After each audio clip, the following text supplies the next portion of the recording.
Hello everybody, welcome back to the workshop.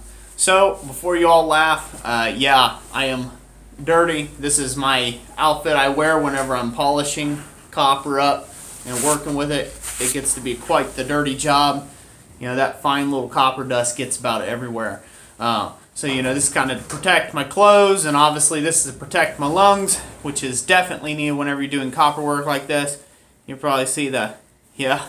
Oh well, anyways. You guys can see how dirty I get with this. Any part that's not exposed is going to get copper dust all over it. So, anyways, that's my explanation for the way I look right now.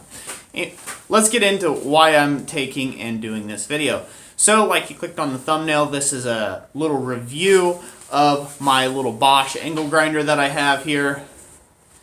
And, you know, I'm going to do some different tool reviews of some of my tools. I guess they're not really reviews, they're just my opinions on my own tools that I have, that I use on the daily, that I think everybody else could benefit from.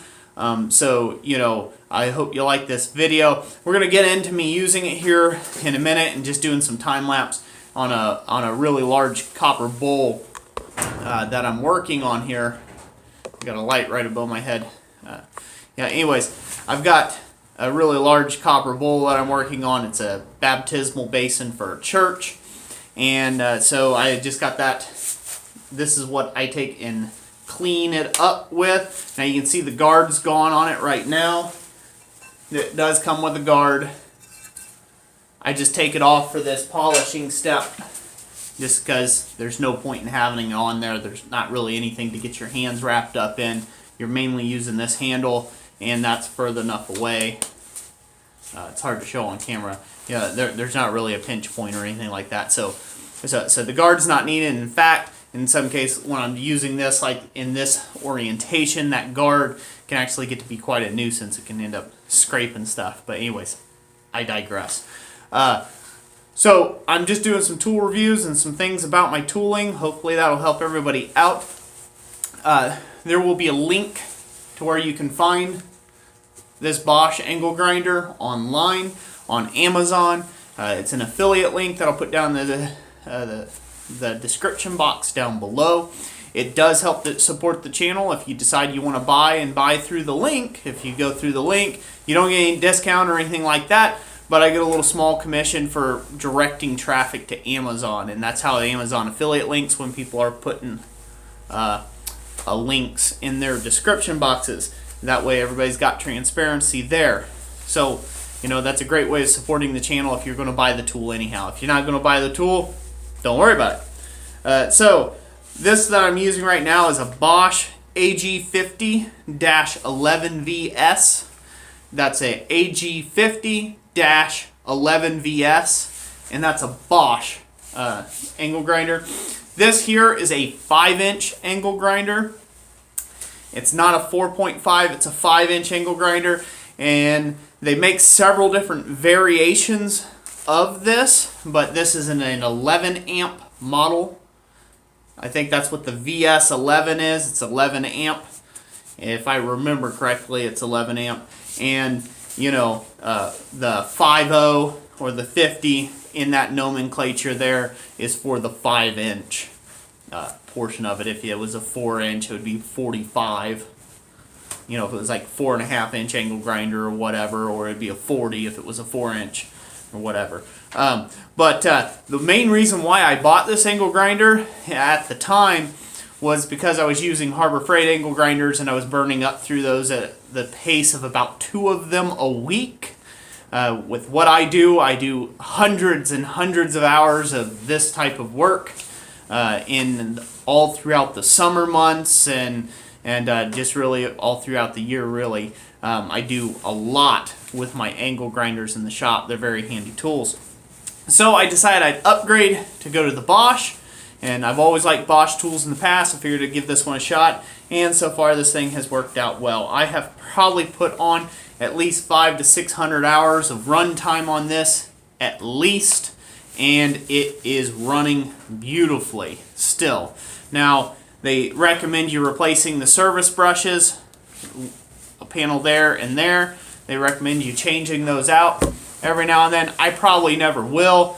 It'll just go to crap, and I will end up buying another angle grinder whenever that gets to that point.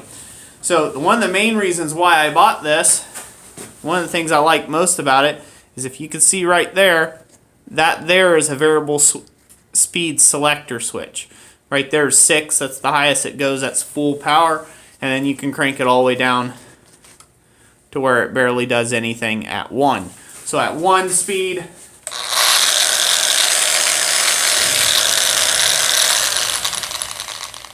not very fast. Crank it all the way out to 6.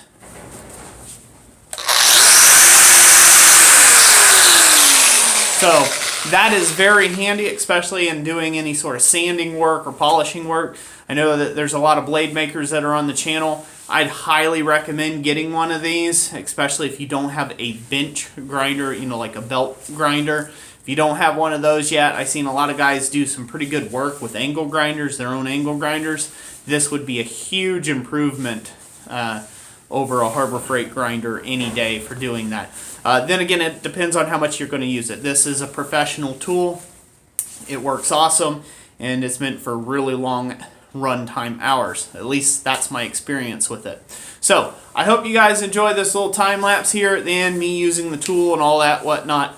Once again, the link for this tool is down in the description box down below. And let me know if there's any other tools in my shop that you'd like for me to review for you and what I think about them. Like I said, it's not really a comprehensive review. I'm not going to say, oh, this has a quarter 20 and that has this and this many amps and that many volts. I don't really get into all that. I'm not a techie. So just let me know what it is. I'll give you my thoughts and opinions, and we'll make a video about it. So hope you all enjoyed this video. Thank you all for watching. Let's get into the time lapse now.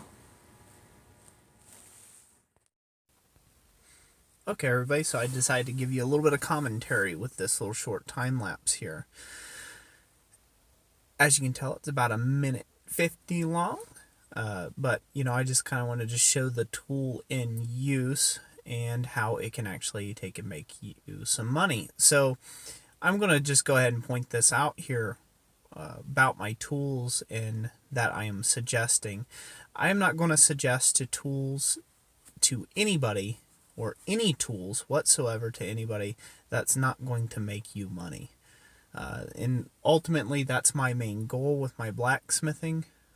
I do enjoy all aspects of my business. I enjoy the ministry side. I enjoy obviously the financial side of that and being able to take care of my family. And so, you know, having good tools is all a part of that. You can start blacksmithing and doing all sorts of work, even do work like what I'm doing here with Harbor Freight stuff or starter tools, if you will. You can do everything with cheaper tools and get it done. But there will come a time where you need to take and do things more efficiently, so this way you can provide a better income for yourself. And then that's where you just can't put a value on good tooling. So I hope you guys enjoyed this short little time lapse, my thoughts on that. If you did, hit that like button, and we'll catch you on the next one.